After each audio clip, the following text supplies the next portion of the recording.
En frente a los criterios de valoración que se tienen frente a la práctica probatoria, tenemos que los medios de prueba, los elementos materiales probatorios y la evidencia física se deben de apreciar en conjunto. Y los criterios para apreciar cada uno de ellos deben de ser señalados pues, en el respectivo capítulo, o sea, para la prueba testimonial, prueba documental, prueba pericial, la inspección y la prueba de referencia, lo mismo la prueba indiciaria. Recuerden que hay unos criterios con los cuales se deben de analizar la prueba, es que la prueba se debe de analizar conforme a la sana crítica, y la sana crítica tiene diferentes aristas. Una de las aristas de la sana crítica es la que hace referencia al conocimiento científico. Otra de ellas es la que hace referencia a las reglas de la experiencia, y otra es la que hace referencia a la lógica. Entonces siempre los jueces, al momento de emitir una sentencia condenatoria o absolutoria, debe valorar las pruebas acorde al principio de la sana crítica o conforme a la sana crítica, lo cual es supremamente importante que lo tengamos en cuenta, ¿sí? Supremamente importante que lo tengamos en cuenta. Demasiado. Como les decía, la sana crítica tiene en cuenta las reglas de la experiencia, el método científico y la lógica. Frente a ello, por ejemplo, ha dicho la Corte Suprema de Justicia lo siguiente: un examen reflexivo y es un extremo riguroso de todos los medios de conocimiento conduciría, según el profesor Michel Tarufo, en paz descanse, el año pasado murió, a predicar que las únicas reglas de la experiencia o la lógica en que se podría apoyar el juez son las que encuentran comprobación científica a través de un medio experimental confiable. Sin embargo, aunque ello pudiera estar en el ámbito de lo deontológico, existen otros eventos que, por tener estrecha relación con campos como el de la antropología, la sociología, la psicología humana, se valen de la ampliación de distintas variables y soluciones dependiendo de factores tales como la cultura, el tiempo, el lugar, entre otros, no obstante la eventual utilización en ciertos casos de métodos científicos. En efecto, las máximas de la experiencia son premisas cuyo fundamento cognoscitivo se construye a partir de patrones de comportamiento válidos con pretensiones de generalidad en un contexto sociohistórico específico, que son previsibles y homogéneos para la comunidad de un lugar determinado, dada su repetición y reproducción bajo similares presupuestos de concreción. Por su parte, los postulados de la lógica formal son proposiciones que responden al principio del conocimiento y que, por lo tanto, representan adecuadamente la realidad y la verdad a partir de la verificación de las alternativas posibles de inferencia racional. No ocurre lo mismo respecto a las leyes de la ciencia, las que siempre en todo caso tendrán base científica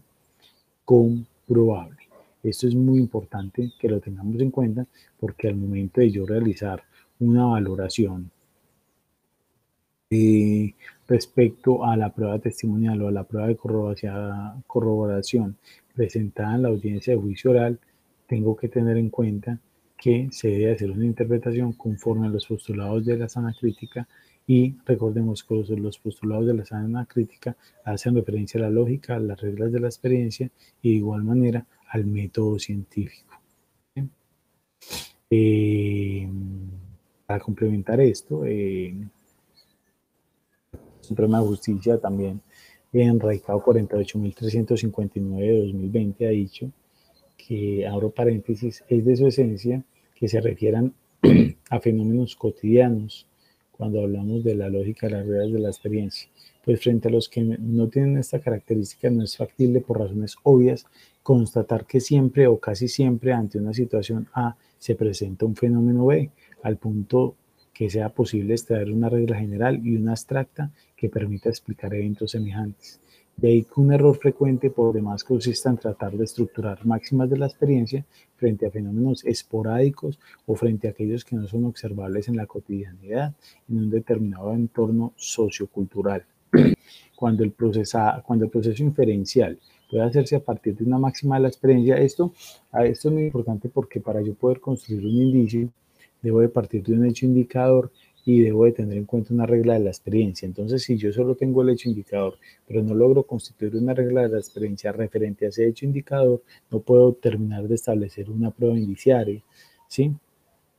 Entonces es muy importante tener esto en cuenta. Cuando el proceso inferencial puede hacerse a partir de una máxima de la experiencia, la argumentación suele expresarse con un silogismo, donde la máxima de la experiencia es la premisa mayor, el dato demostrado,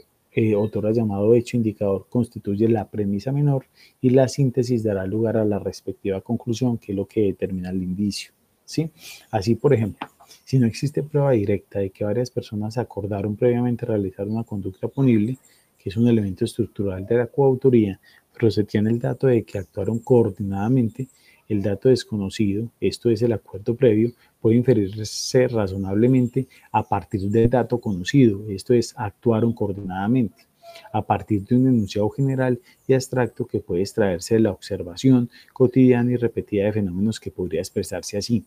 Casi siempre que varias personas ejecutan una acción de forma coordinada es porque previamente han acordado su realización y allí se puede constituir un indicio a partir del hecho indicador y esto es que actuaron de manera coordinada y la máxima de la experiencia que es referente a que siempre o casi siempre cuando se actúa de forma coordinada es porque previamente han acordado la comisión o han acordado su realización, ¿sí? Es importante aclarar que las reglas de la experiencia no se extraen de la observación frecuente de acuerdos para cometer delitos, pues esto escapa a la posibilidad de observación cotidiana, sino de la percepción de fenómenos frecuentes sobre el comportamiento de los seres humanos cuando interactúan armónicamente entre sí, movimientos deportivos, trabajos grupales, etc. Ellos indican que cuando apenas es obvio el nivel de generalidad, esto es, o mayor cobertura del enunciado general de abstracto, incide en la solidez del argumento. Así, por ejemplo, entre mayor sea la cobertura de la regla,